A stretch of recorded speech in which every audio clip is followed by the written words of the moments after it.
দক্ষিণাঞ্চলে ফিলিস্তিনের প্রতিরোধ সংগঠন হামাসের হামলা ও গাজায় ইসরায়েলের পাল্টা হামলার 1 বছর পূর্তি ছিল গতকাল সোমবার। গত বছরের 7 অক্টোবর দুই পক্ষের মধ্যে শুরু হওয়া এই যুদ্ধ এখনও চলছে, এমনকি বিস্তৃত হয়েছে লেবানন সহ আরও কয়েকটি ফ্রন্টে। গত বছরের 7 অক্টোবর ইসরায়েলের দক্ষিণ সীমান্তবর্তী এলাকায় নজরবিহীন হামলা চালিয়ে 300 সেনাসহ প্রায় 1200 জনকে হত্যা করে হামাস যোদ্ধারা। গাজায় বন্দী করে নিয়ে আসে প্রায় 250 জনকে। হামাসের হামলার জবাবে ওই দিন থেকেই অবরুদ্ধ গাজায় নির্বিচারে হামলা শুরু করে ইসরায়েল। 23 লাখ বাসিন্দার এই উপত্যকায় ইসরায়েলি বাহিনীর হামলায় 1 বছরে নিহত হয়েছেন অন্তত 41,870 জন।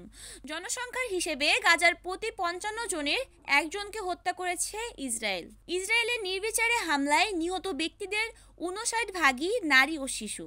ইসরায়েল বাহিনীর হামলায় নিহত ব্যক্তিদের মধ্যে নারী ও শিশু 28,102 জন, শিশু 16,756 জন আর নারী 11,346 জন।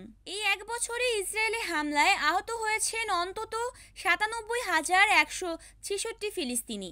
গাজায় মোট জনসংখ্যার হিসেবে ইসরায়েলের হামলায় প্রতি 23 জনের একজন আহত হয়েছেন। এদিকে কয়েকটি হাসপাতালে ইসরায়েলি বাহিনীর অভিযানের পর গত 1 বছরে 60টি গণকবরের সন্ধান পাওয়া যায়। এসব গণকবরে 520 জনের মরদেহ পাওয়া গেছে।